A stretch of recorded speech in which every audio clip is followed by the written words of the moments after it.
The crystal wine glass caught the warm, amber light of the dining room chandelier as Douglas raised it to his lips. It was his 5th glass of the evening. I knew this because I had been counting. 40 years working as a senior actuary teaches you to notice patterns, to calculate probabilities, to see the cold, hard numbers hiding behind every human gesture. Right now, the numbers were telling me a story I desperately did not want to believe. "Russell, we need to talk," Douglas said. He set his glass down on the mahogany table with the careful, deliberate precision of a man who had consumed just enough Pinot Noir to feel courageous, but not quite enough to slur his words. "Carol and I have been discussing your situation. My situation." The phrase hung in the air, heavy and suffocating. I sat at the head of my own dining table, a table I had purchased 35 years ago when my daughter, Carol, was barely tall enough to reach the top of it. I had spent the last 4 hours in the kitchen meticulously roasting a leg of lamb, Carol's childhood favorite, wanting to make this Friday evening special for them. Now, the meat sat cooling on porcelain plates while my daughter suddenly found the intricate weave of her linen napkin fascinating, refusing to meet my eyes. Her husband was discussing my situation as if I were a broken appliance rather than a human being sitting 3 feet away. "We found a really wonderful place for you," Douglas continued, leaning forward.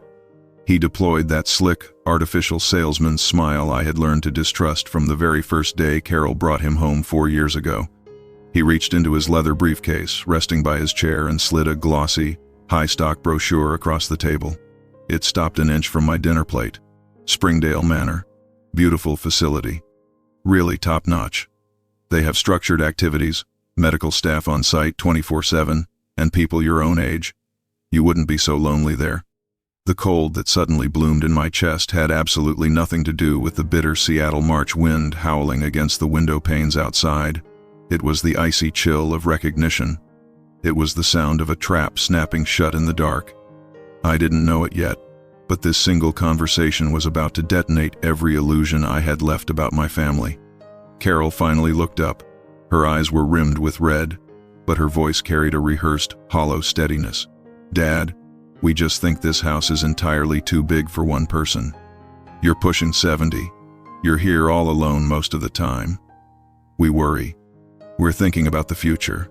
Douglas interrupted, his voice thickening with false warmth. The wine had loosened his tongue, stripping away the thin veneer of respect he usually feigned. "Your future, of course. But also, let's be practical here, Russell. You're sitting on a massive, underutilized asset. This house is incredibly valuable. Queen Anne real estate is peaking right now. You know the market better than anyone. This property is worth minimum $3.2 million, just sitting here, bleeding you dry in property taxes." There it was. It wasn't even hidden beneath a thick layer of feigned medical concern or familial love. It was naked, voracious greed, served up right alongside the rosemary potatoes. "You'd have your very own room at Springdale," Carol added quickly, as if talking faster would somehow make the betrayal sting less. "They have lovely gardens, and I could come visit you every Sunday. And it's only $3,200 a month," Douglas said, tapping the glossy brochure with a manicured fingernail. "Very reasonable. We've done extensive research. Over a year, that's what, barely 40 grand? Compare that to maintaining this massive estate. The roof will need replacing in 5 years. The plumbing is ancient. Honestly, Russell, we are trying to save you from a catastrophic financial burden." I wasn't suffering from any financial burden. I wanted to laugh at the sheer, suffocating irony of it all. They sat in my home, eating the food I bought and prepared, drinking the expensive wine from my cellar, operating under the delusion that they were saving me. All the while, I could see the feverish calculations flashing behind Douglas's eyes. He was already spending the millions they would profit from liquidating my life. What happened next changed everything. Douglas didn't just stop at the brochure. He reached back into his briefcase and pulled out a thick stack of stapled papers, adorned with the blue tabs of a law firm. "We went ahead and had my attorney draft up some standard power of attorney documents," Douglas said casually, as if he were asking me to pass the salt. "Given that incident last month where you forgot where you parked at the grocery store, we think it's best to get ahead of any cognitive decline. If you sign these, I can handle the sale of the house and the transfer to Springdale for you. You won't have to lift a finger." My blood turned to ice water. The incident he was referring to was a day I had let Carol borrow my car, and she had parked it on a different level of the garage than I usually did. He was twisting a simple misunderstanding into a weaponized diagnosis of dementia. He was laying the legal groundwork to strip me of my autonomy. "We're not saying you need to pack your bags tonight," Douglas continued, pouring himself a sixth glass of wine, fully emboldened by my silence. "But June isn't far away. We've already put down a deposit to hold your room. It's really the best solution for everyone." Everyone. I let the word hang in the quiet dining room. I watched their faces. Carol still couldn't maintain eye contact for more than a second. Douglas just looked deeply, profoundly satisfied, like a man who believed he had just checkmated a novice. Neither of them saw what I saw. I looked past them, to their reflections caught in the dark, rain-streaked windows behind them. I saw two parasites. This house held 35 years of my life. Every single room was a physical record of my family's history. The kitchen was where I had spent patient hours teaching a 7-year-old Carol how to bake a lopsided chocolate cake. The living room was where I had sat up until 3 a.m. waiting for her to come home from her first high school dance. The backyard garden, visible through the glass doors, was where I had wept on my knees as I scattered her mother's ashes 15 years ago. And now, they wanted to erase it all to fund Douglas's pathetic lifestyle. For 2 years, I had watched this transformation. I had opened my doors to them when Douglas lost his supposedly lucrative previous job, allowing them to take over the entire second floor rent-free so they could get back on their feet. I had spent 24 months biting my tongue, playing the role of the generous, quiet father-in-law. I had ignored the exorbitant credit card bills Carol left on the counter. I had pretended not to hear Douglas screaming into his phone in the backyard about failing investments and desperate tech startup pitches that no one wanted to fund. I had observed. I had gathered data. But tonight, the data set was finally complete. "You've clearly put a staggering amount of thought into this," I said. My voice was perfectly level, stripped of all emotion. Douglas brightened instantly, mistaking my calm demeanor for surrender. "We have. And honestly, Russell, it's just time. You're 68 years old. These are supposed to be your golden years. You should be relaxing, playing bingo, enjoying life, not stressing over maintaining a 3-story house." He couldn't even be bothered to remember my actual age. I was nearly 70. But details never mattered to Douglas. Only the bottom line. Something deep and foundational shifted inside of me in that exact moment. It was a part of my psyche I had kept politely buried since I left the cutthroat corporate world behind. They thought I was going to roll over. They thought the tired old man was going to meekly sign away his legal rights, shuffle off to a linoleum-floored facility, and quietly expire while they gutted his legacy. "Well," I said, placing my napkin carefully beside my plate and pushing my chair back. I stood up slowly, making sure my knees cracked audibly, leaning into the fragile persona they expected. "This is certainly a lot of information to process. If you'll excuse me, I think I need to go to my study. I'm feeling suddenly very tired." Carol finally looked up, a flash of genuine guilt crossing her features. "Dad, are you okay? Do you want me to bring you some tea?" "No, sweetheart," I said softly, looking at the woman who wore my daughter's face but carried a stranger's heart. "I just need some quiet." Douglas gave Carol a triumphant look, a smirk that made my hands twitch with the sudden, violent urge to wrap around his throat. Let him smile, I thought. Let him think he won. I walked down the long hallway to my study, the heavy oak door clicking shut behind me, plunging me into the comforting silence of my private sanctuary. I didn't turn on the overhead lights. Instead, I walked straight to the built-in bookshelves lining the far wall. Behind a framed photograph of the Olympic Mountains lay a wall safe. I punched in the 6-digit code Carol's real birthday, not the one Douglas probably had saved in his phone. The heavy steel door swung open. Inside weren't just my will and the deed to the house. Inside were the documents that proved exactly who Russell Gilbert truly was. They thought they knew me. They thought I was just a retired actuary living off a modest pension and Social Security. They had never bothered to ask what I actually did in my final 15 years of work. If they had, they might have learned that my consulting firm, Gilbert Risk Solutions, wasn't just a plaque I kept for sentimental value. They might have learned that I never sold the company. I merely stepped into the shadows, transitioning it into a holding company while my trusted partners ran the day-to-day operations. I pulled out a thick, red-stamped confidential folder. My executive director, Jonathan, had couriered it to me 3 days ago. For months, Gilbert Risk Solutions had been quietly orchestrating a massive corporate buyout. We were acquiring a struggling, bloated insurance corporation to gut its middle management and absorb its client list. The ink on the final regulatory approvals was set to dry next week. The name of the company we were acquiring? Pacific Northwest Insurance Corp. The very same company where Douglas currently worked as a mid-level regional manager. I sat down in my leather armchair, opening the file in the dim light of my desk lamp. There was Douglas's name on the middle management roster. I traced my finger over it. A dark, terrifyingly cold smile spread across my face. Douglas wanted to control my future. He wanted to evaluate my worth, declare me obsolete, and strip away my security. He wanted to be the master of my fate. "All right, Douglas," I thought, pulling my laptop toward me and opening a new email draft to my corporate attorneys. "You want to play God? Let me show you what a real reckoning looks like." Sleep did not come to me that night. I didn't even try to coax it. I sat in the leather chair of my study until the Seattle sky shifted from bruised purple to the pale, watery gray of early morning. The house, which had always felt like a living, breathing companion to me, suddenly felt like a chessboard. Every creak of the floorboards upstairs, every muffled footstep from the second floor where my daughter and her husband slept, was a movement of enemy pieces. I had spent my entire career anticipating risk, mitigating disaster, and predicting human behavior based on statistical likelihoods. But nothing could have prepared me for the statistical probability that my only child would view my expiration as a financial windfall. I didn't know it yet, but the dinner conversation was only the shallow end of the betrayal they had orchestrated. By 7 a.m., I heard the heavy, confident thud of Douglas's footsteps descending the stairs. I quickly closed my laptop, shoved the confidential acquisition files back into the wall safe, and spun the dial. I needed to test a theory. I needed to know exactly how deep this narrative of my cognitive decline ran.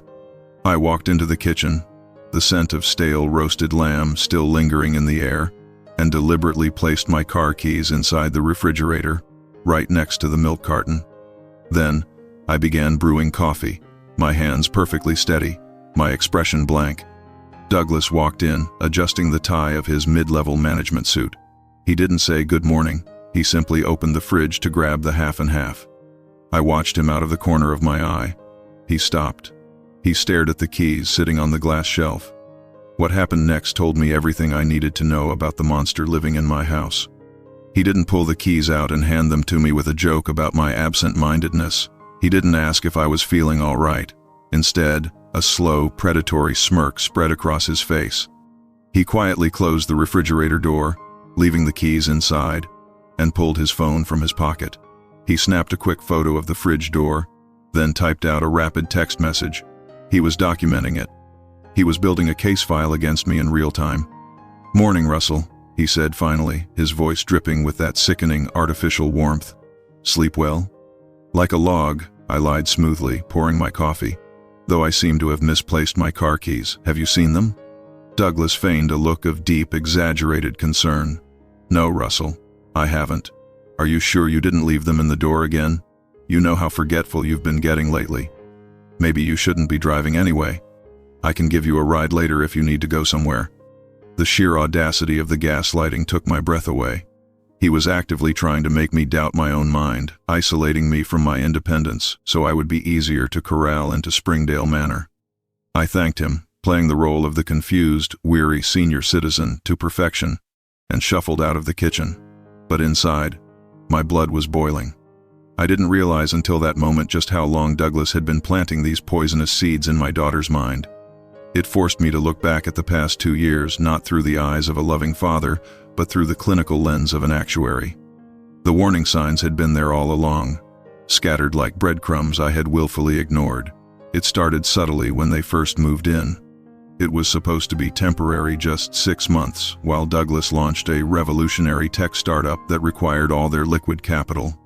I had given them the entire second floor, but within weeks, my belongings started to mysteriously vanish or get relocated.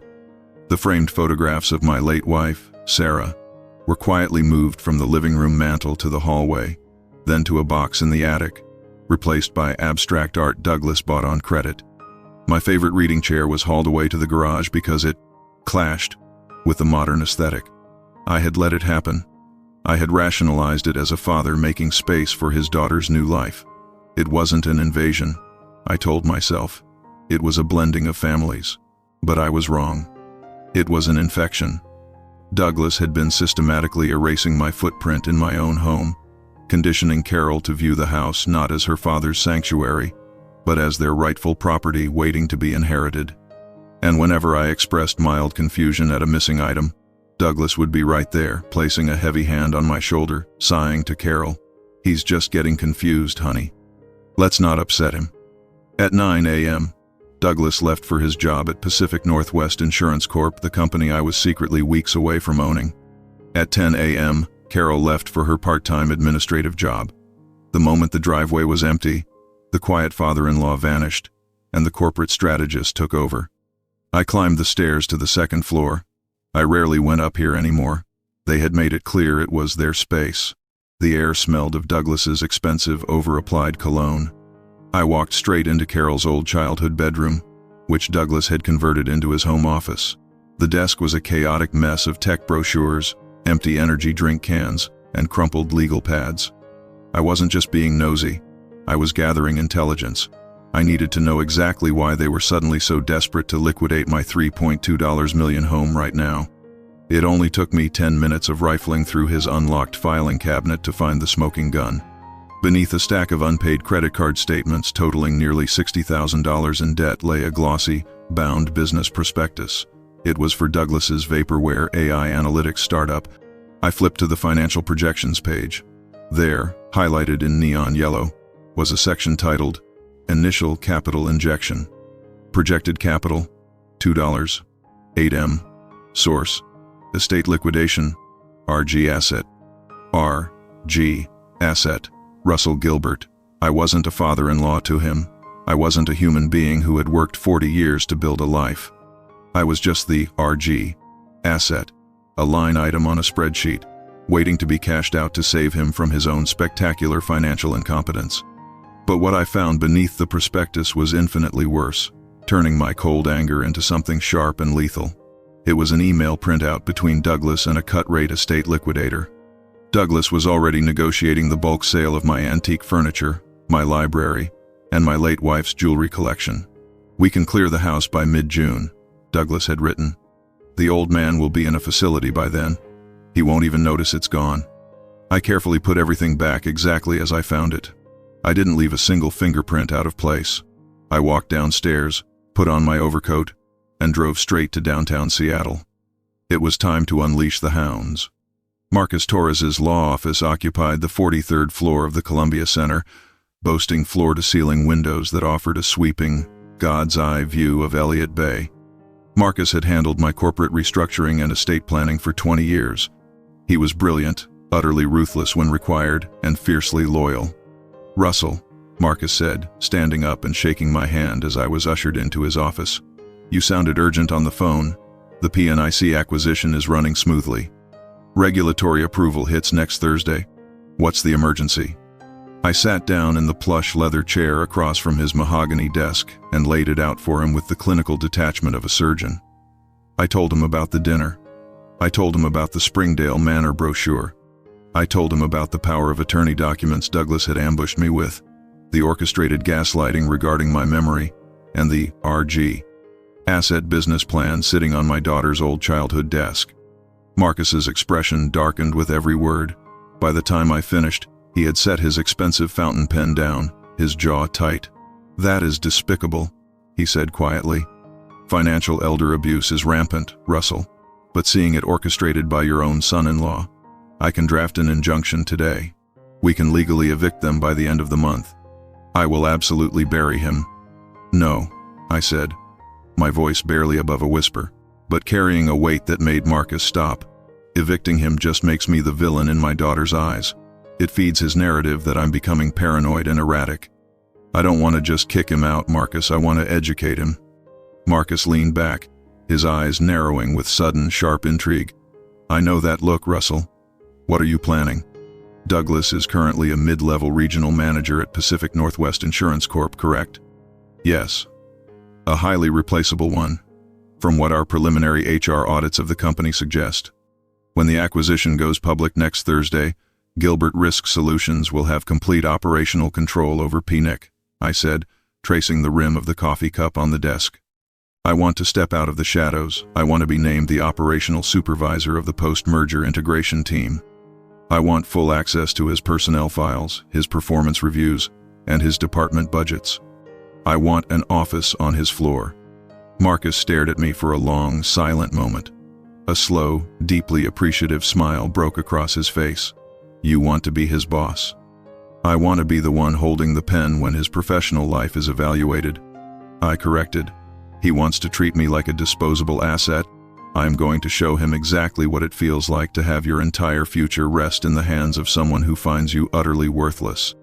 It's completely legal, Marcus said, his mind already racing ahead, categorizing the corporate bylaws. As majority shareholder of GRS, you have every right to oversee the transition of acquired assets. But Russell, they are building a case that you are cognitively impaired. The moment you push back, Douglas will try to execute that power of attorney to seize your estate. That's why I need you to book me a comprehensive psychological and cognitive evaluation with the most respected independent neurologist in Seattle. I replied seamlessly. I want a watertight, legally binding medical certificate proving I possess the cognitive function of a man half my age.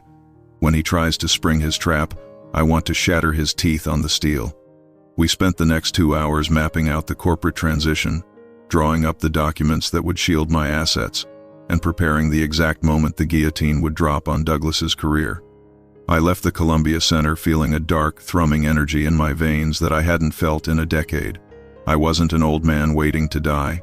I was an apex predator returning to the hunt. But my sense of triumph was premature. I arrived back at Queen Anne Hill just as the afternoon rain began to mist over the city. As I pulled into my driveway, I saw a sleek, silver Mercedes parked out front. It wasn't Carol's, and it wasn't Douglas's. I unlocked the front door and heard voices echoing from my living room. I walked down the hallway, my footsteps silent on the vintage Persian runner. Douglas was standing by the fireplace, gesturing expansively to a woman in a sharp, tailored pantsuit holding a digital laser measuring tape. The crown molding is original, Douglas was saying smoothly, totally in his element. And as you can see, the square footage is massive. With a quick cosmetic flip, you could easily list this for 3.5. But, as I mentioned on the phone, my father-in-law is transitioning into assisted living sooner rather than later. We are highly motivated to do a fast off-market cash sale. The sheer, breathtaking audacity of it paralyzed me in the doorway. He wasn't just planning. He was already actively selling my home while I was out buying groceries. As the real estate agent pointed her laser measurer at my ceiling, pricing out the walls that held my family's entire history, my phone vibrated in my pocket. It was a text from Jonathan, my executive director. The PNIC acquisition just got fast-tracked. Regulatory approval cleared early. We announced to their staff on Monday morning, "You are officially in charge." The trap was fully set. I had the power to destroy him. But as Douglas turned and finally noticed me standing in the hallway, his eyes flashing with a sudden, vicious panic, he reached into his jacket pocket and pulled out a folded legal document that meant he was about to make a move I never saw coming. The silence in the hallway was so absolute I could hear the faint, electronic beep of the real estate agent's laser measurer echoing off the crown molding.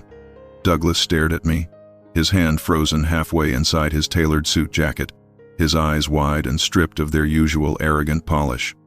He had been caught red-handed pricing my life for a quick sale, and for a fraction of a second, I saw the raw, cornered panic of a man whose house of cards had just caught a breeze.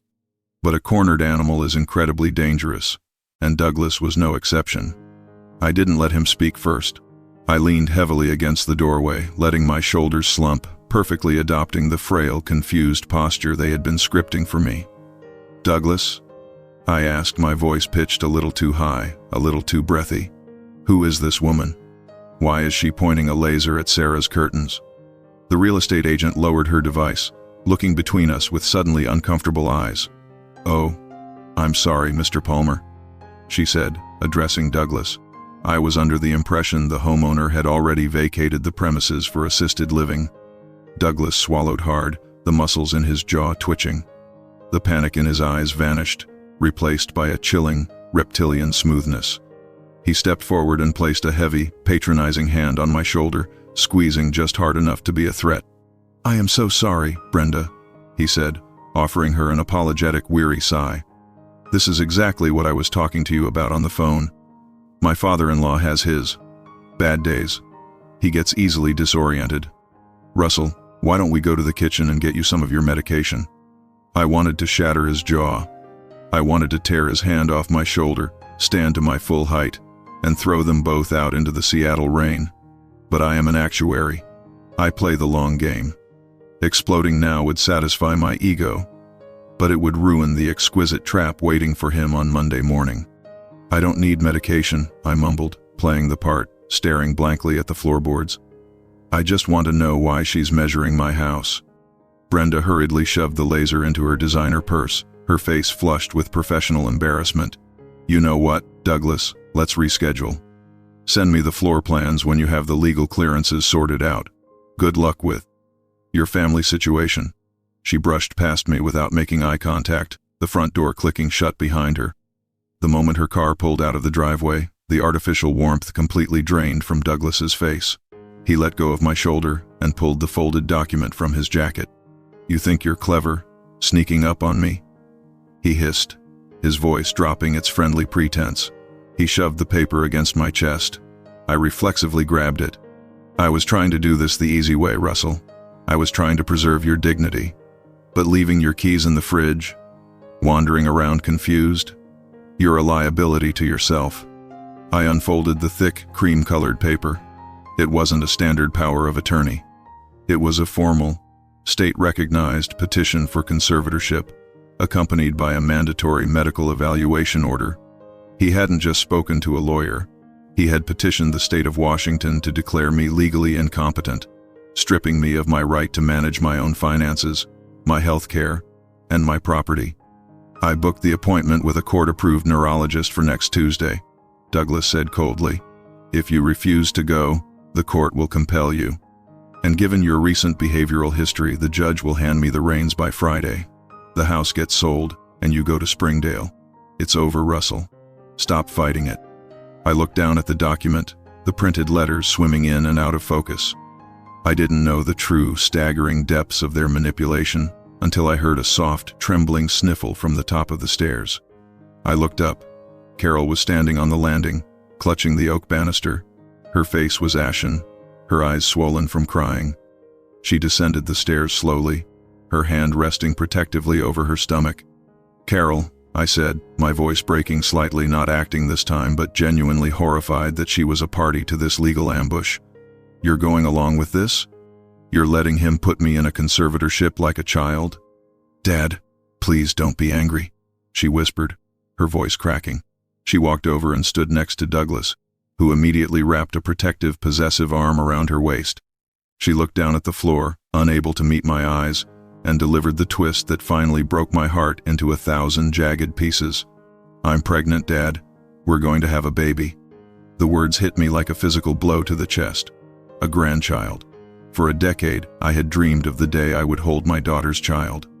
I had kept the antique wooden cradle I built for Carol wrapped in blankets in the attic, waiting for this exact moment. "We're going to have a baby," she repeated, tears finally spilling over her cheeks. "But Douglas lost his major account at work months ago. His salary barely covers his minimum credit card payments. We are drowning in debt, Dad. We can't afford a child. We can't afford daycare, or a college fund, or even a safe car."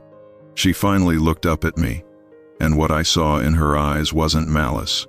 It was pure, desperate terror. Douglas had weaponized his own unborn child to break her moral compass. He had convinced her that the only way to save her baby was to sacrifice her father. "Douglas's new business needs capital to launch. Carol pleaded, stepping closer to me. If we sell the house, we can fund his company, pay off the debt, and buy a nice, safe condo for the baby. You'll be comfortable at Springdale. You won't have to worry about the stairs or the maintenance. It's for the baby, Dad. Please, just sign the consent for the evaluation. Do it for your grandchild. I stood in the hallway, looking at the two of them. Douglas wore a look of smug, untouchable victory. He knew I would do anything for Carol. He knew the promise of a grandchild was the ultimate emotional leverage. He had played me perfectly. What he didn't know was that I had spent the last 40 years dealing with corporate sociopaths who used the exact same tactics of emotional extortion to close multi-million-dollar deals. I knew how to bleed a stone, and I knew how to lie. A baby, I breathed out, letting a tear slip down my cheek, playing the defeated, emotional patriarch. I reached into my pocket, pulled out a pen, and scrawled my signature across the bottom of his evaluation consent form. If it's for the baby, of course. Douglas snatched the paper from my hands, his eyes practically gleaming with greed. You're doing the right thing, Russell, I promise you. They went back upstairs to celebrate. I went into my study, locked the door, and poured myself 3 fingers of neat scotch. My hands were shaking, but not from age or fear. They were shaking with a volcanic, righteous fury. My daughter was pregnant, and she was shackled to a parasite who would inevitably bleed that child dry the same way he was trying to bleed me. I didn't just need to stop him from taking my house. I needed to excise him from my daughter's life completely, like the tumor he was. I spent the entire weekend locked in my study under the guise of resting. In reality, I was logged into the secure, encrypted servers of Gilbert Risk Solutions, digging through the digital archives of Pacific Northwest Insurance Corp. If I was going to be Douglas's operational supervisor on Monday, I needed to know exactly how he spent his days. I thought Douglas was merely incompetent. I thought he was just a lazy, silver-tongued salesman who skated by on charm and pushed his work onto his subordinates. But what I discovered at 3 a.m. on Sunday morning changed the entire trajectory of my revenge. Douglas wasn't just bad at his job. He was a thief. Buried deep in the regional claim payout logs, hidden beneath layers of bureaucratic red tape, was a pattern. Over the last 18 months, Douglas had personally authorized over a dozen borderline fraudulent insurance payouts to a third-party commercial contractor called Apex Solutions. The payouts were always just under the threshold that required executive review.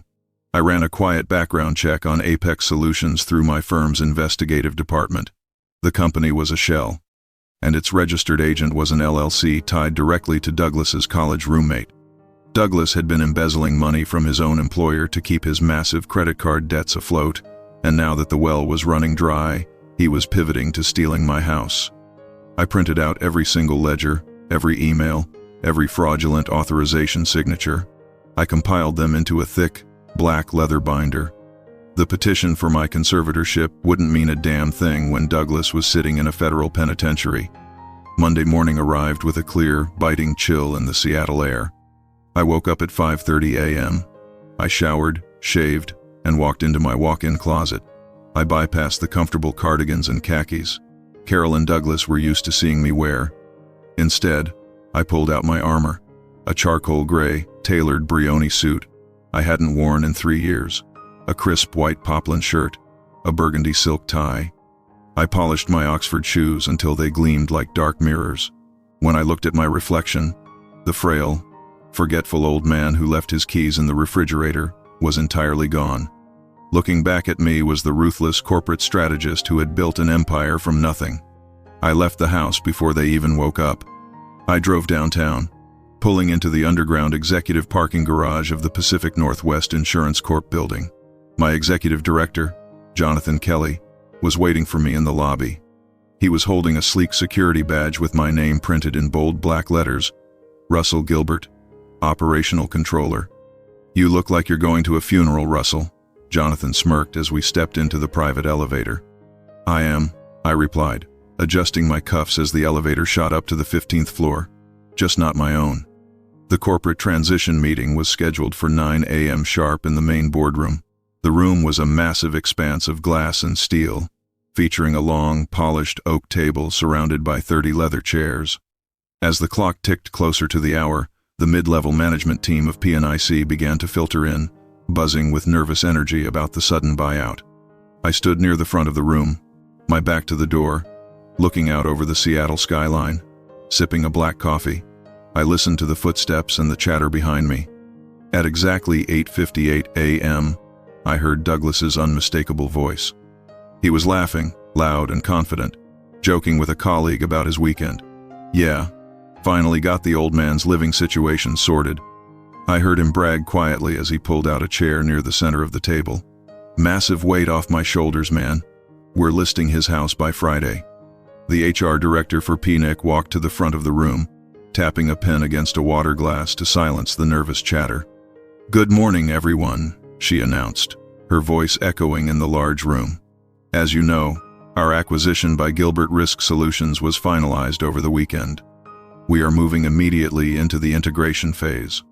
To oversee this transition, ensure operational efficiency, and evaluate all regional management positions, GRS has sent their senior operational controller to personally audit this department." I heard Douglas shift in his leather chair, the leather squeaking slightly. He was probably already planning how to schmooze the new boss. "Please welcome," the HR director said, gesturing toward where I stood by the window, "the founder and majority shareholder of GRS, Mr. Russell Gilbert." I slowly turned around. The silence that fell over the boardroom was absolute. I locked eyes directly with Douglas Palmer. The silence in the boardroom didn't just linger, it solidified, turning the air into something heavy and pressurized. I watched Douglas's face, a study in high-definition terror. His jaw didn't just drop. It seemed to unhinge, his mouth hanging open as his brain frantically tried to reconcile the senile old man who left his keys in the fridge with the titan of industry standing at the head of the table in a $3,000 suit. The color drained from his cheeks so fast it looked like a special effect. He went from a healthy, arrogant tan to a sickly, translucent gray. I could see the pulse thrumming in his neck, a frantic, rhythmic beat that told me his heart was currently trying to exit his ribcage. I didn't break eye contact. I let the silence stretch until the other managers started shifting uncomfortably in their seats, looking from me to Douglas, and back again. They could feel the ozone in the air, the unmistakable scent of a lightning strike about to land. "Good morning, everyone," I said. My voice was low, resonant, and carried the absolute authority of a man who owned every stick of furniture in the room. I realize my presence here might be a surprise to some of you, particularly to my son-in-law, Mr. Palmer. Douglas made a sound, then a wet, choked-off gasp. He tried to stand, his chair screeching back against the carpet like a wounded animal. "Russell, what is this? Some kind of joke?" "Please take your seat, Douglas," I said, my tone as sharp as a scalpel. "In this building, I am not Russell. I am the operational controller of Gilbert Risk Solutions. And since my firm now holds a 90% stake in this corporation, I suggest you address me with the professional courtesy your position requires." He collapsed back into his chair, his legs seemingly unable to support his weight. The rest of the management team sat like statues. They were sharks, most of them, and they smelled blood. They saw exactly what was happening. The middle manager who had been bragging about his retirement windfall was currently being dismantled by the very man he planned to discard. As our HR director mentioned, I continued, pacing slowly behind the head of the table. "We are beginning an immediate, deep dive integration audit. We aren't just looking at spreadsheets. We are looking at ethics. We are looking at decision-making hierarchies. And most importantly, we are looking at risk. In my 40 years as an actuary, the greatest risk I have ever encountered isn't a market crash or a natural disaster, it's internal rot." I stopped directly behind Douglas. I could smell the sour scent of his sudden cold sweat. "Mr. Palmer, you've been heading the regional claims department for 3 years.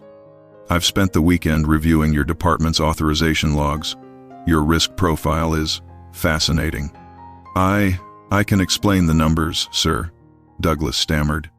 He was trying to pivot, trying to find that salesman's charm that usually served him so well, but his voice kept cracking, betraying the sheer, unadulterated fear beneath the surface. I'm sure you can, I said with a thin smile. And you'll have plenty of time to do so. In fact, I'm assigning you a special project. Effective immediately, you are being removed from your daily duties to assist me personally in a forensic audit of all claims paid out to third-party contractors over the last 18 months. We'll be starting with a firm called Apex Solutions. Does that name ring a bell, Douglas? He didn't answer. He couldn't. He looked like he was about to vomit right there on the polished oak. He knew exactly what Apex Solutions was. He knew that I had found the thread, and that all I had to do was pull. Meeting adjourned, I announced to the room. Except for Mr. Palmer. Douglas, my office is on the top floor. I'll expect you there in 10 minutes with your laptop and your login credentials. Don't be late. I've always found that punctuality is the first thing to go when the mind starts to slip. Wouldn't you agree? I walked out of the boardroom without looking back. I didn't know it yet, but the real war wasn't going to be fought in an office.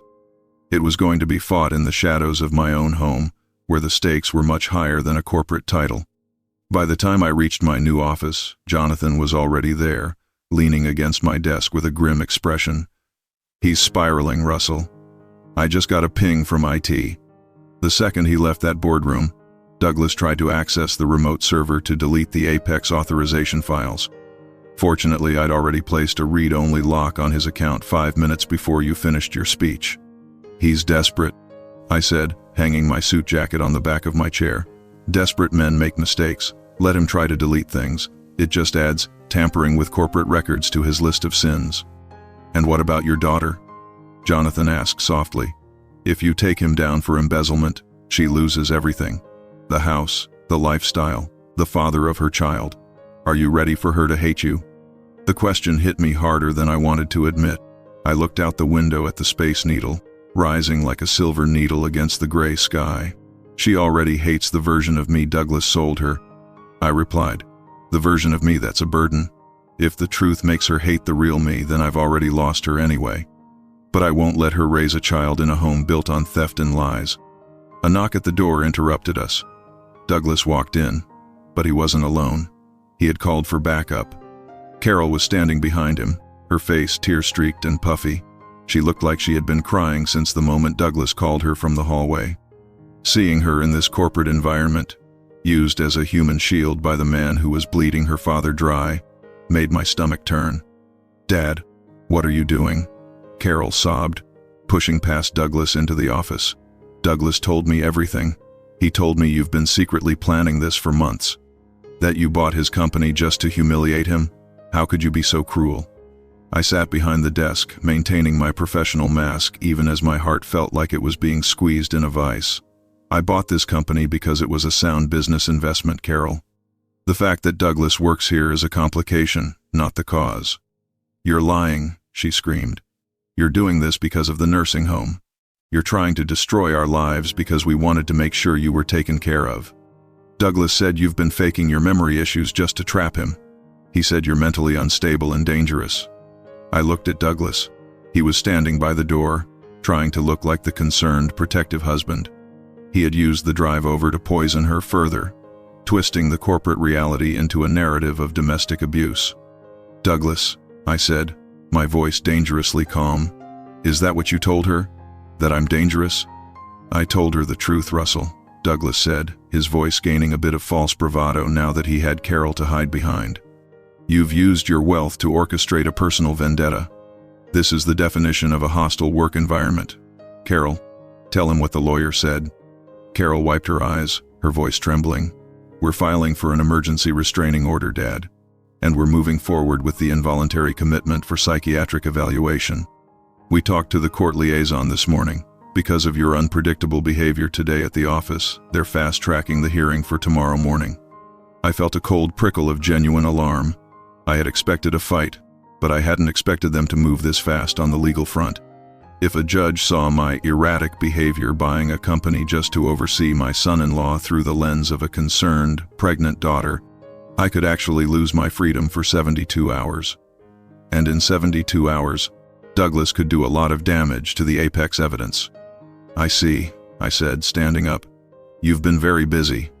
We're doing what we have to do for the baby, Carol said, her hand dropping to her stomach in that protective gesture that usually melted my heart. But this time, I saw the manipulation behind it. Douglas's hand on her back, guiding her, prompting her. "Before you go to court tomorrow," I said, opening the black leather binder on my desk, "I think you should see why I'm so interested in Apex Solutions. Carol, do you remember the summer your mother died? How we almost lost the house because the insurance company tried to deny her life insurance claim on a technicality? What does that have to do with this?" she snapped. "It has to do with integrity," I said. I pulled out a color copy of a check. "This is a payout for $65,000 for emergency roof repairs to a commercial warehouse in Tacoma. The check was authorized by Douglas. The money was paid to Apex Solutions. Carol, look at the address for Apex Solutions." I slid the paper across the desk. Carol looked at it reluctantly, her brow furrowed. This is a P.O. box in Renton. "Now look at this," I said, sliding a second paper over. "This is the bank account where that $65,000 was deposited.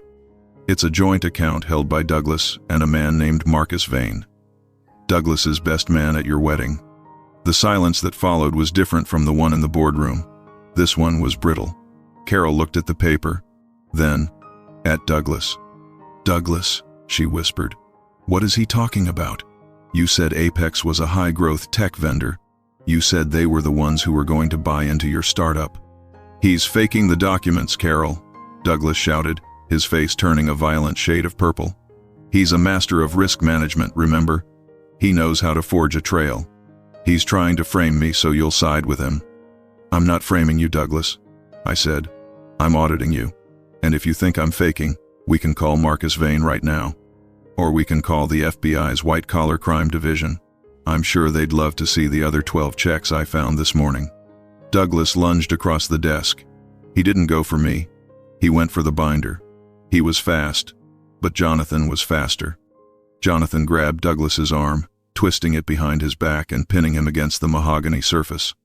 "Get off me," Douglas roared. "Carol, help me. He's hurting me." But Carol didn't move. She was staring at the check, her face pale, her eyes wide with a dawning, horrific realization. She wasn't looking at a dangerous old man anymore. She was looking at the man she had married. "Is it true?" she asked, her voice barely audible. "The debt, the credit cards. Did you steal that money, Douglas?" Douglas stopped struggling. He looked up at her, his eyes darting, his brain searching for one last lie to save him. "I did it for us, Carol. For the baby. The system is rigged. I was taking what we were owed. Your father has millions, and he wouldn't give us a dime. I had to secure our future." The confession hung in the air like poison gas. Carol stepped back, her hand flying to her mouth. She looked like she was going to be sick. "You stole," she whispered, "and you tried to use me to hide it. You tried to make me put my own father in a cage so you wouldn't go to jail." "Carol, honey, listen." "Get out," she said. It wasn't a scream. It was a cold, dead command. "Carol, get out," she shrieked, the sound echoing through the executive suite. Jonathan released him. Douglas stood up, straightening his suit, his mask of the loving husband completely shattered. He looked at Carol with a cold, hateful sneer. "Fine. You want to stay with the old man? Enjoy your golden years in this drafty museum. But don't think for a second I'm going away quietly. I still have that evaluation order, Russell. And I'm going to tell the judge exactly how you assaulted me in this office today." He turned and stormed out, leaving the door swinging in his wake. Carol collapsed into the chair across from me, her head in her hands. She began to sob, not the angry, manipulated tears of before, but the deep, soul-crushing sobs of a woman who realized her entire life was a lie. I walked around the desk and knelt beside her. I didn't say, "I told you so." I didn't mention the house or the nursing home. I just put my arm around her. "I've got you, sweetheart," I whispered, the same words I'd used when she was 7 years old, falling off her bike.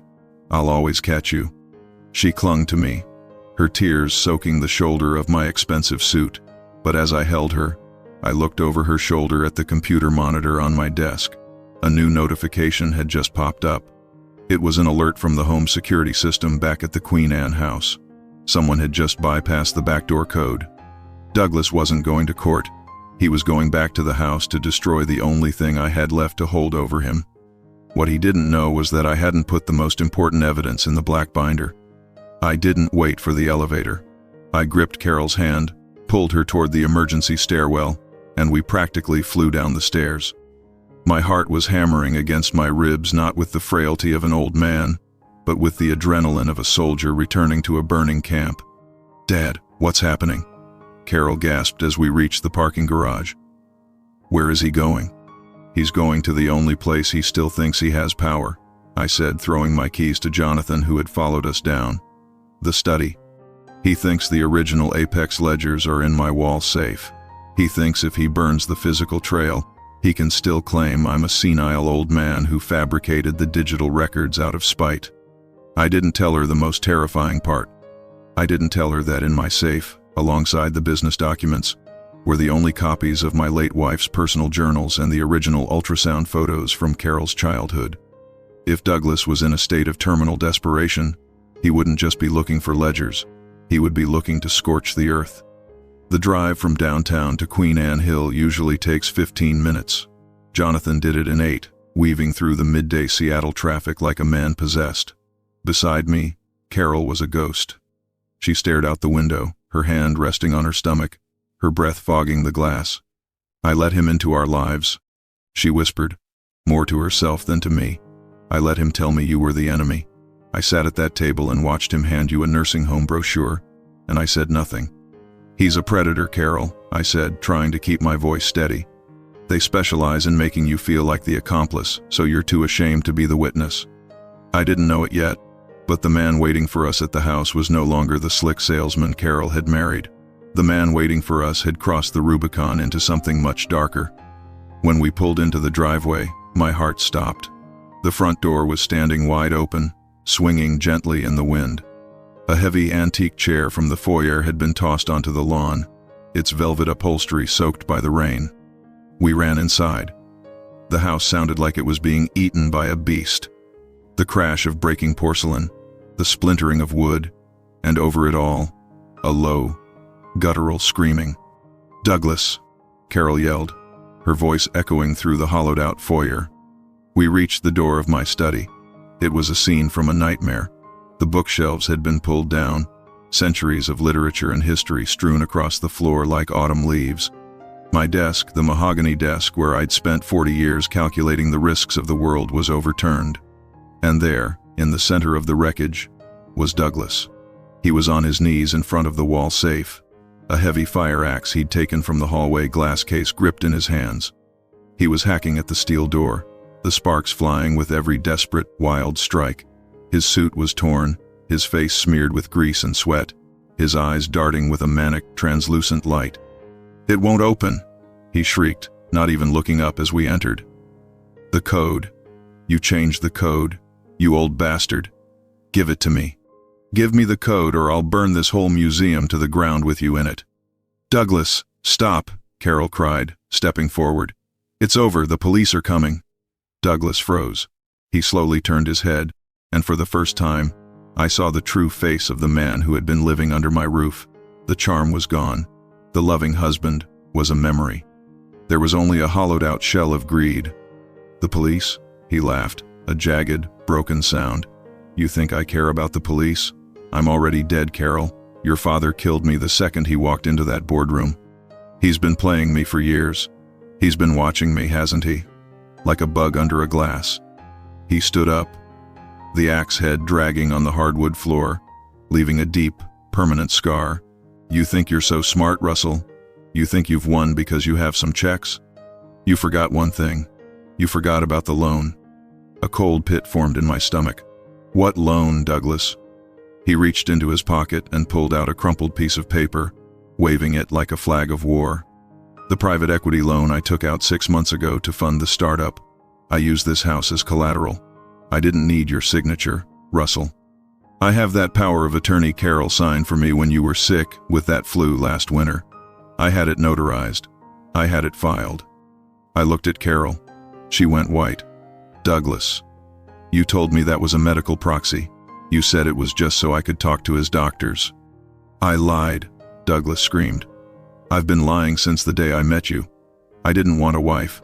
I wanted an inheritance. I saw an old man with a $3 million house and a daughter who was too soft to protect it. I've already spent the first $500,000 of that loan. If I go down, the bank takes this house. You'll be homeless, Russell. You, your daughter, and that brat in her womb. We're all going down together. The sheer, calculated malice of it was breathtaking. He hadn't just embezzled from work. He had mortgaged my legacy behind my back. He had turned my sanctuary into a debt trap. But as I looked at the man holding the axe, I realized he had made the same mistake every arrogant gambler makes. He assumed I was playing the same game he was. The loan, I said, stepping into the room, stepping over the broken remains of my favorite lamp. From Bridgeport Capital, I assume? Douglas's smirk faltered. How? How do you know that? Because I own Bridgeport Capital, I said quietly. The axe slipped from his hand, clattering to the floor. I told you, Douglas. I am an actuary. I see the patterns. When you started talking about private investors 6 months ago, I didn't just listen. I tracked. I knew you were looking for a lender who didn't ask too many questions. So, I created one.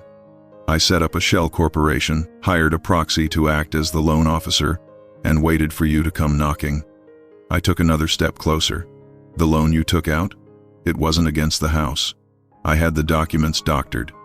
You signed a personal guarantee backed by your own future earnings and your shares in your startup. The house was never on the line. I just let you think it was so you'd feel comfortable enough to stop looking for other ways to hurt me. Douglas looked at the paper in his hand. He began to shake. No, the lawyer said. The lawyer was mine too, I said. In that moment, Douglas Palmer realized he wasn't a player. He wasn't even a pawn. He was a ghost, wandering through a maze I had built for him years ago.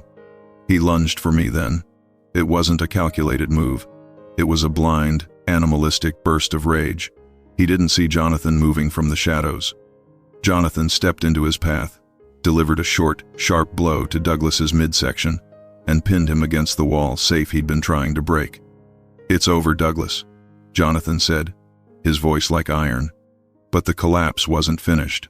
As Douglas groaned against the wall, Carol stepped forward.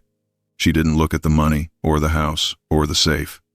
She looked at her husband, the father of her child, and she did something I never expected. She reached out and pulled the wedding ring off her finger. She didn't throw it at him.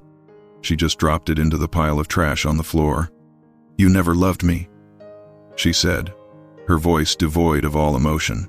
It was the coldest sound I'd ever heard. I was just a signature to you. Carol, please.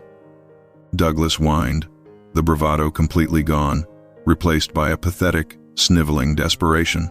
I did it for the family. We can still fix this. Your father is a monster. He trapped me. My father protected us, Carol said. She turned to me, and for the first time in 2 years, I saw my daughter, the real Carol, looking back at me. Dad, call the police. I'll give the statement. I reached for my phone, but before I could dial, the house's front gate alarm blared again. I looked at the security monitor on the wall, the only piece of tech in the room that was still functioning. My heart plummeted. It wasn't the police. 2 black SUVs had pulled into the driveway. 4 men in suits got out. They weren't cops. I recognized the lead man. He was the chief of security from Pacific Northwest Insurance, the man Douglas had worked with on those payouts. Douglas saw the screen too, and a terrifying, jagged smile broke across his bloodied face. You think you're the only one who plays the long game, Russell? Douglas wheezed, laughing through the pain. You think those Apex payouts were just for me? I was the middleman. Those men out there, they're the ones who actually got the money. And they don't audit people, Russell. They erase them. I realized then that in my quest for the perfect corporate trap, I had inadvertently stepped into a much larger, much more violent hornet's nest. I had the evidence to put Douglas in jail, but I had just threatened the men who were actually pulling the strings. Jonathan, I whispered, my eyes fixed on the men approaching the front door. Get Carol to the safe. Now. What about you? Carol cried.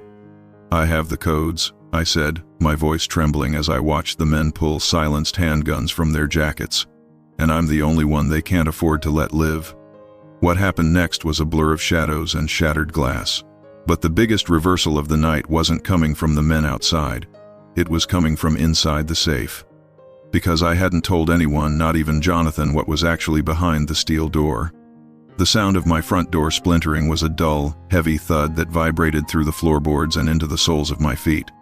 It was the sound of my sanctuary being violated, of 35 years of peace being snuffed out by men who saw the world only in terms of liabilities and assets.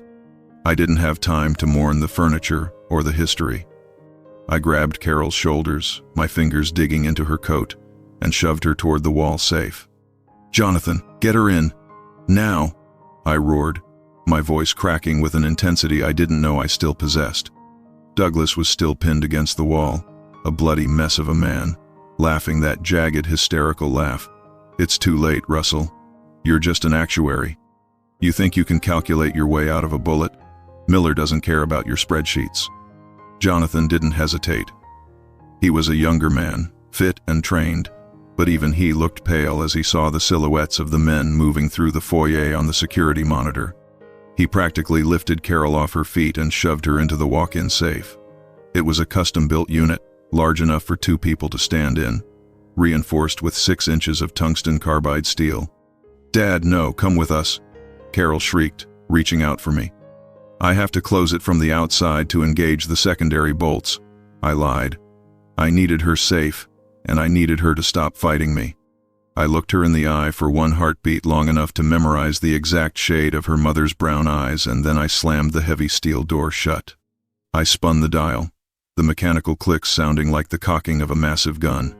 I was alone in the wreckage of my study with a man who wanted me dead and 4 professional killers walking down my hallway. The first man stepped into the room. He was tall, wearing a charcoal suit that looked like a carbon copy of mine, but his eyes were voids. This was Miller, the chief of security for Pacific Northwest Insurance, a man I had hired indirectly through my acquisition, a man whose salary I technically paid. He leveled a black handgun at my chest, the long cylinder of a silencer making the weapon look like a skeletal finger pointing at my heart. "Mr. Gilbert," Miller said, his voice as calm as a Sunday morning, "you really should have stuck to the shadows. Retirement suited you." "Miller." "Over here," Douglas croaked, sliding down the wall. "Kill him. He's got everything. He knows about the Apex accounts. He's got the digital trails. Just kill him and we can wipe the servers." Miller didn't even look at Douglas. He kept his eyes on me. "Mr. Palmer is right about one thing, Russell. You've become an unacceptable variable. The board of directors at PNIC, the old board, the ones who still hold the offshore interests, they don't want a restructuring. They want their silence." I stood my ground, my hands empty, my heart performing a frantic, rhythmic dance against my ribs. I felt the weight of every year I had lived, every calculation I had ever made. I looked at the axe on the floor, then back at Miller.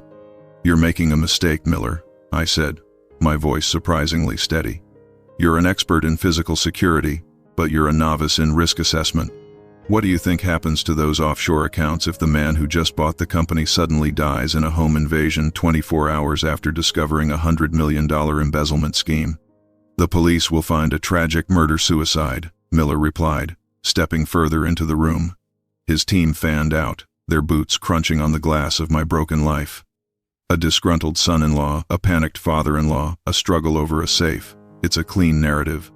It's a fairy tale. I countered. "You think I didn't account for you? You think I didn't see the connection between Douglas's investors and the security department's budget spikes?" Douglas crawled toward Miller, reaching for the man's trouser leg like a drowning man reaching for a pier. "Just do it, Miller. Stop talking and shoot him." Miller finally looked down at Douglas. The look on his face wasn't one of partnership. It was one of profound disgust. "You really are a pathetic little thief, aren't you, Douglas? You were supposed to manage the RG asset quietly. Instead, you brought a wolf into the fold because you were too greedy to wait for the old man to die." Miller shifted his aim. He didn't point the gun at me. He pointed it at the back of Douglas's head. "Wait, no, Miller, we're partners," Douglas shrieked, his voice hitting a glass-shattering register of terror. "Partners share profit," Miller said. "Liabilities get liquidated." I saw Miller's finger tighten on the trigger. In that split second, the father in me, the man who had watched this pathetic boy marry his daughter, felt a flicker of something like pity. But the strategist in me knew this was the moment. "The safe, Miller," I shouted, my voice booming in the small room. "You want what's in the safe? You think it's just ledgers? It's not. It's the encryption keys for the GRS offshore servers. If I die, those servers auto-wipe in 10 minutes. The money you've been skimming for years, it vanishes into the ether. You'll be killing me for a pile of worthless data." Miller froze. He looked at the safe, then at me. The greed in his eyes was a physical thing, a shimmering heat. "Open it." "I can't," I said, a slow, grim smile spreading across my face. "The secondary bolts are engaged. It's on a timer now. But there's a bypass, a terminal hidden in the desk." I gestured toward my overturned mahogany desk. Miller nodded to one of his men, who moved to right the heavy piece of furniture. As they struggled with the weight, I took a deep breath. I didn't tell them that the safe wasn't just a vault. When I had it installed 5 years ago, after my wife died, I had it built with a very specific, very expensive feature. It wasn't just for protection. It was a transmitter. Inside that safe, Carol and Jonathan weren't just hiding. They were sitting in front of a high-speed satellite uplink and a broadcasting suite. The moment I slammed that door, a hidden camera in the study had gone live. Every word Miller had said, every confession Douglas had screamed, every weapon brandished, it wasn't just being recorded.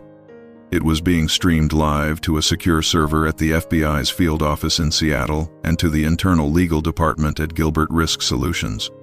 But I needed them to stay in the room. I needed them to keep talking until the GPS pings were locked and the tactical teams were on the hill. "There's a hidden compartment in the center drawer," I said, my voice trembling this time from the sheer weight of the gamble.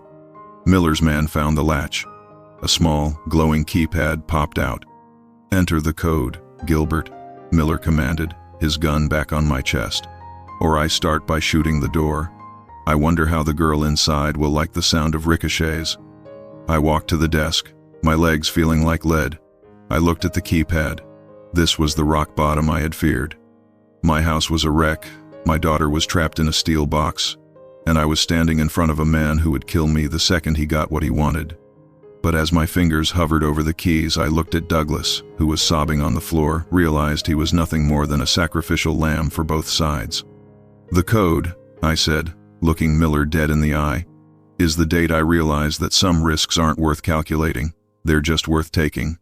I punched in a sequence of numbers. It wasn't the bypass code. It was the silent alarm sequence that triggered the house's external defense system, a feature Douglas didn't know about because I'd told him the exterior sirens were broken.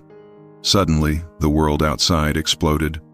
A high-decibel, bone-rattling shriek tore through the air, loud enough to shatter the windows that weren't already broken. Strobe lights hidden in the eaves of the house began to fire, turning the rainy afternoon into a blinding, disorienting nightmare of white light. Miller and his men flinched, their hands flying to their ears, their vision fractured by the strobes. It was the disorientation protocol, designed to give a homeowner 5 seconds of advantage. I didn't reach for a gun. I reached for the fire axe Douglas had dropped. I didn't swing it at Miller. I swung it at the heavy oak bookshelf that was already leaning. I gave it one desperate, heaving shove. The massive unit, filled with 1,000 pounds of legal texts and actuarial journals, toppled forward. It hit Miller's men like a falling wall. One went down instantly, his legs pinned.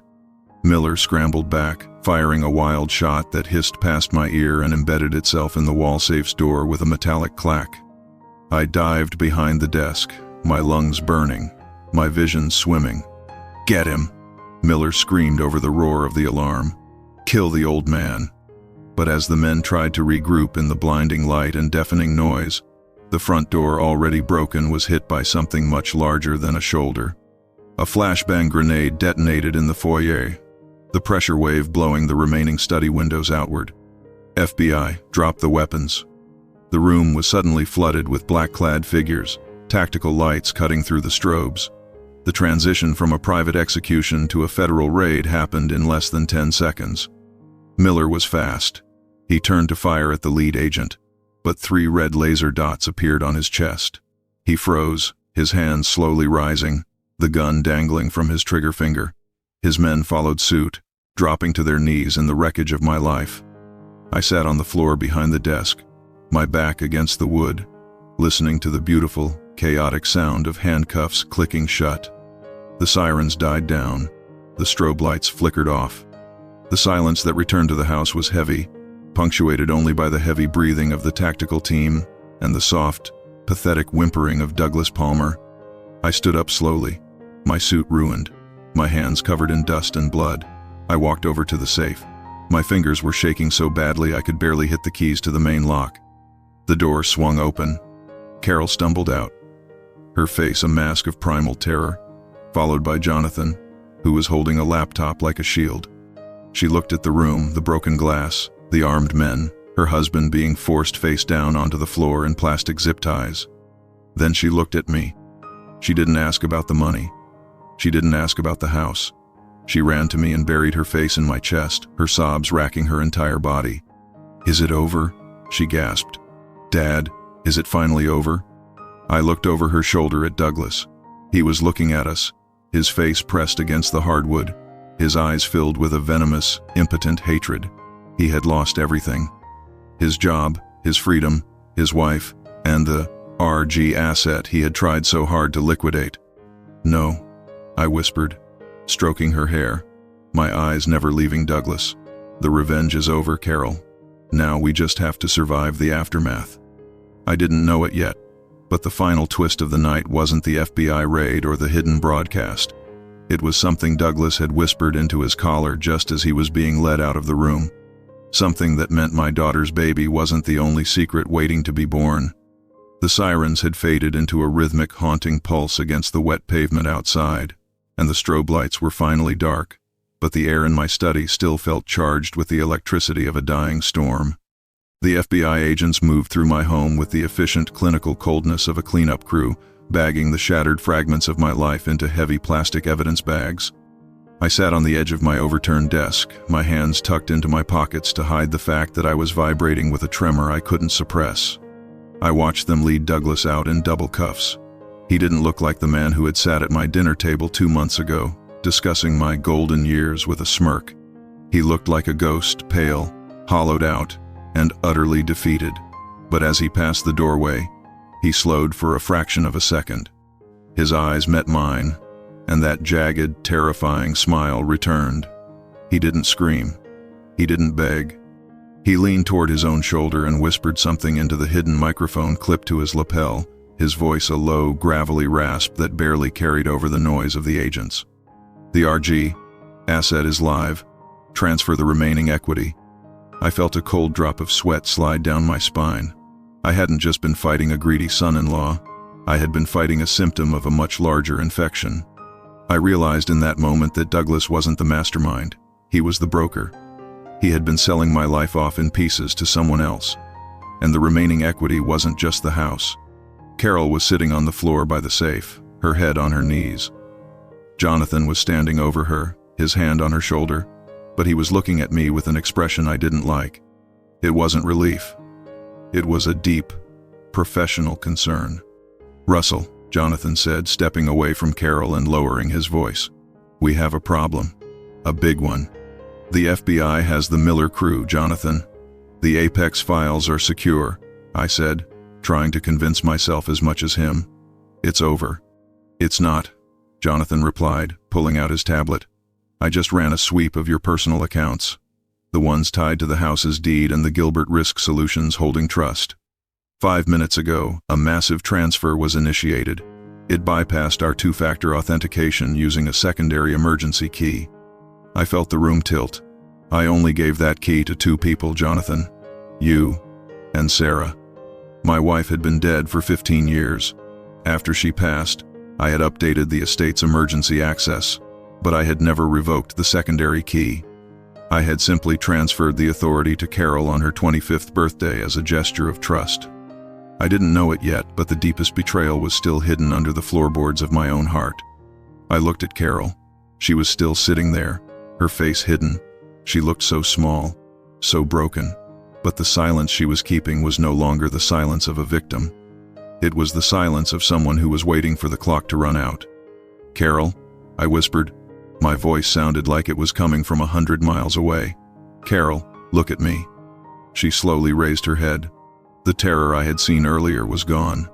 In its place was a flat, exhausted resignation that chilled me more than Douglas's axe ever could. "He said we were drowning, Dad," she said, her voice devoid of any inflection. "He said the baby would have nothing. He told me you were sitting on millions that you were never going to share, and that the house was just a museum for a woman who didn't exist anymore. Did you give him the key, Carol?" "I didn't just give it to him," she said, and a single, bitter tear tracked through the dust on her cheek.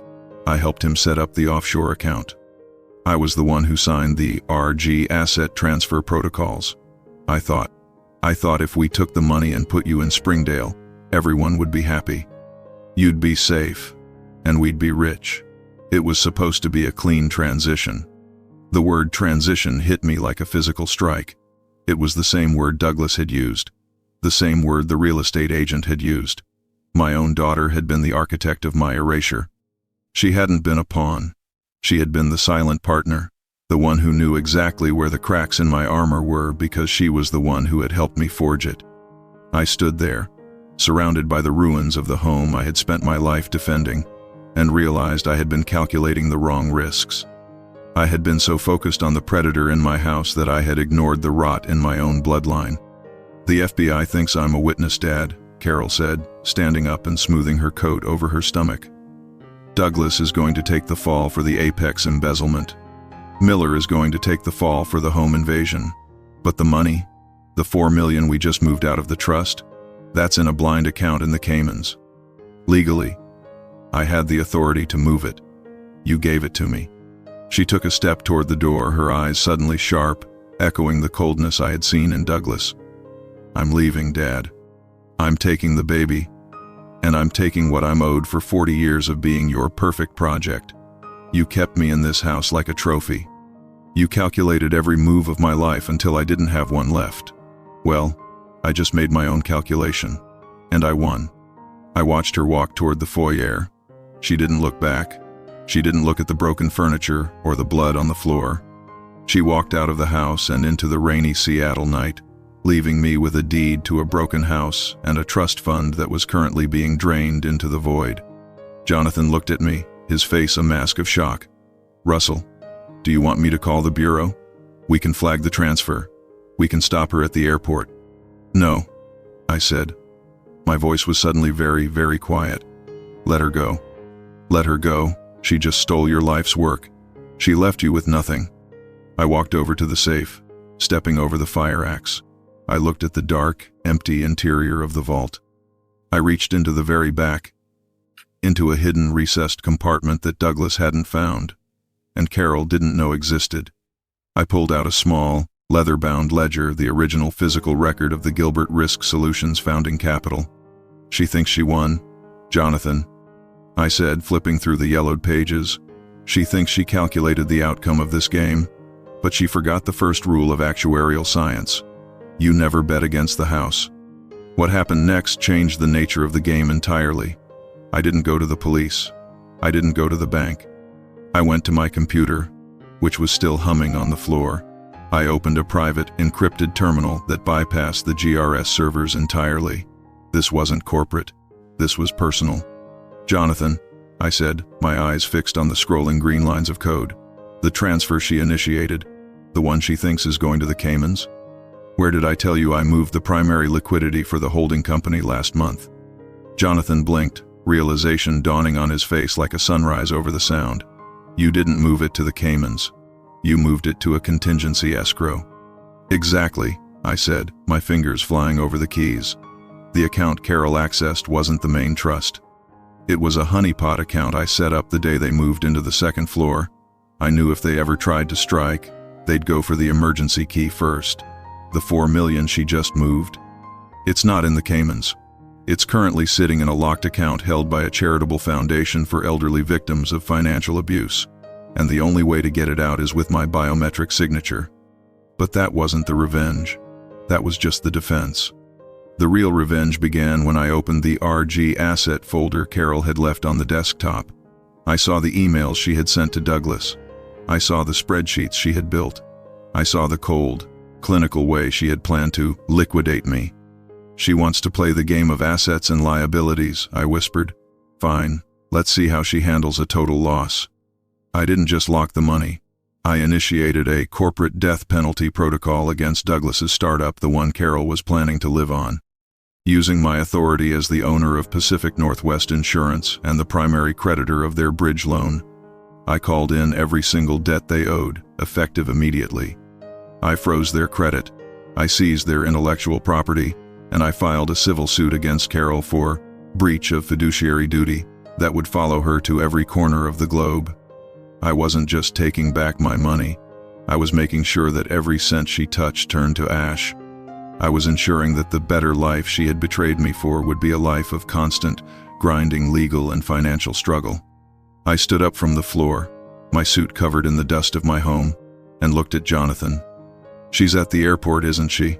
I asked. Flight to Zurich leaves in 2 hours, Jonathan confirmed. Good, I said. Send her a message. Not a legal one, a personal one.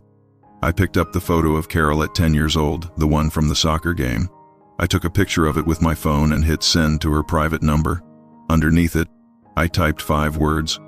I always catch you, sweetheart. I watched the delivered icon appear on the screen. Then, I turned back to the wreckage of my study.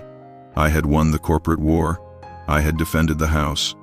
But as I looked at the empty hallways and the silent rooms, I realized that the final resolution wasn't about the money or the revenge. It was about the secret I had been keeping from Carol for 30 years. A secret that was hidden in the basement, under a loose floorboard in the laundry room. A secret that Sarah had made me swear to never tell her unless the family was truly, irredeemably broken. And as I walked toward the basement stairs, I realized that today was the day the ghost of my wife was finally going to speak. The stairs to the basement groaned under my weight, a familiar rhythmic protest that seemed to echo the ache in my own joints. This part of the house was damp, smelling of old cedar and the lingering scent of Sarah's laundry detergent, a smell that had somehow survived 15 years of her absence. I didn't turn on the lights. I didn't need to. I knew every inch of this foundation, every crack in the concrete, every secret I had helped Sarah bury down here when the world was still bright and Carol was still the girl who believed her father was a hero. I reached the laundry room, my breath hitching in the cold, stagnant air. I knelt by the old utility sink, my knees screaming, and ran my hand along the edge of the floorboards until I felt the slight, almost imperceptible dip in the wood. I pried it up with a screwdriver I'd pulled from my pocket, revealing a small, rusted iron box. I'd known it was here for 3 decades. Sarah had made me promise, on the night we moved into this house, that I would never open it unless I was the last soul left in the museum. If the family breaks, Russell, she had said, her voice a soft warning in the dark of our first night here, if the game is over and the board is shattered, you go to the basement. You find the truth I couldn't tell you while I was still breathing. I opened the box. Inside wasn't a stash of gold or a deed to a secret estate. It was a single, handwritten letter and a small, vintage locket. I unfolded the paper, my hands shaking so violently the ink seemed to dance in the dim light. My dearest Russell, it began. If you are reading this, it means the calculation has failed. It means our daughter has chosen the path of her grandfather, the man I never told you about. The man who tried to sell my soul before I was 20. I saw the shadow in her when she was 6, Russell. I saw the way she looked at things, not for what they were, but for what they could buy her. I tried to drown it in love, but I knew. I always knew. I let out a ragged, choking sob. Sarah had seen it. She had seen the rot in Carol before I even knew what an actuary was. She had spent her life protecting me from the realization that our only child carried the DNA of a predator. The RG asset isn't your money, Russell, the letter continued. It's a bloodline. I set up a trust, separate from yours, intended for the day she finally tried to take yours. It's a legacy of accountability. The moment she used that emergency key, she didn't just trigger your honeypot. She triggered a legal disclosure I filed 30 years ago. She has effectively disinherited herself from the only thing that mattered, the truth of who she is. I closed the letter, my heart feeling like a cold stone in my chest. Sarah hadn't just been my wife. She had been the original strategist. She had built a cage for our daughter's greed long before Carol even knew how to spend a dollar. My phone vibrated in my pocket. A private number. I knew who it was before I even hit the green icon. Dad. Carol's voice was different now. The cold, triumphant tone she'd used in the study was gone, replaced by a raw, panicked wheeze. I could hear the terminal announcements in the background, the hollow, echoing sounds of SeaTac Airport. "I'm here, Carol," I said. "Dad, something's wrong. The cards, the transfer, it's all gone. The bank said the account is flagged for international fraud. They have security here, Dad. They're asking me questions about Douglas and the Apex files. They won't let me board the plane." I sat on the cold basement floor, the iron box heavy in my lap. "I told you, Carol. You never bet against the house. Please, Dad, I'm pregnant. You wouldn't let your grandchild be born in a precinct. Tell them it was a mistake. Tell them you authorized it." I looked at Sarah's letter, at the words, "Legacy of accountability."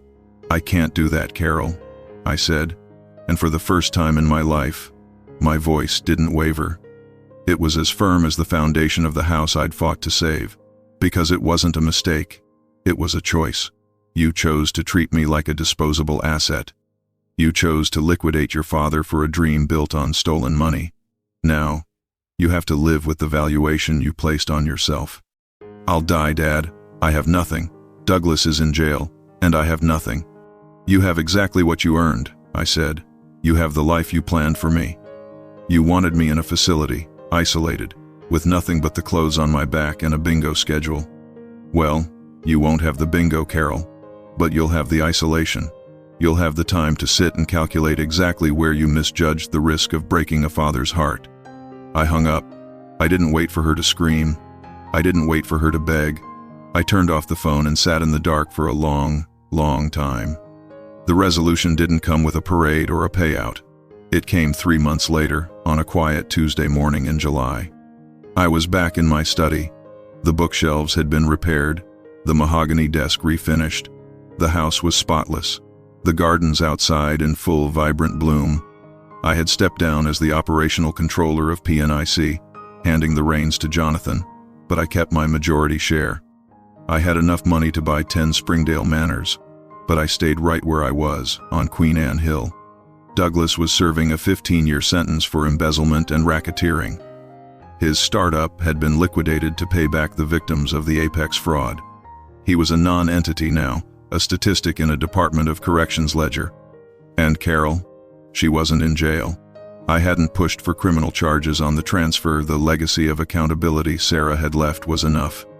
I had used my influence to ensure she was released from the airport, but she was bankrupt. She was living in a small, one-bedroom apartment in Tacoma, working a desk job I had secretly arranged through a third-party agency so she wouldn't starve. She sent me a letter every week. She didn't ask for money anymore. She sent ultrasound photos. She sent apologies that sounded more like confessions. I read them all, then placed them in the iron box in the basement. I hadn't replied. Not yet. Trust isn't a commodity you can buy back with a few pages of regret. It's an asset that takes a lifetime to appreciate, and she had crashed the market. One afternoon, I sat on the back deck, watching the sun dip behind the Olympic Mountains, turning the sound into a sheet of liquid gold. I thought about the RG asset. I thought about the 40 years I'd spent calculating risks for corporations, trying to predict the unpredictable. I had won the war. I had kept the house. I had protected my legacy. But as I looked at the empty chair beside me, the one where Sarah should have been sitting, I realized the final takeaway of the long game. In the end, the most dangerous risk isn't loss. It's winning at a price you can't afford to pay. I picked up my pen and a fresh sheet of stationery. I looked at the most recent ultrasound photo, a tiny, blurred shape of a life that didn't know anything about embezzlement or real estate equity. A child who was innocent of the sins of its parents. I began to write. "Dear Carol," I started, "the house is still standing. The gardens are beautiful. And the cradle I built for you is finally out of the attic. If you want to see it, the door is unlocked. But you have to walk through it as my daughter, not as an heir. I didn't know if she would come. I didn't know if the rot Sarah saw could ever truly be pruned away. But as an actuary, I knew one thing for certain. Every life deserves one final chance to balance the books. I sealed the envelope, stood up, and walked back into my home. The house was quiet, but for the first time in a year, it didn't feel empty. It felt like a sanctuary again. A place where the memories weren't assets to be sold, but a foundation to be lived upon. I had played the long game, and I had survived. And as the stars began to poke through the Seattle mist, I realized that the greatest revenge wasn't destroying my enemies. It was outliving their hatred and finding peace in the ruins they left behind.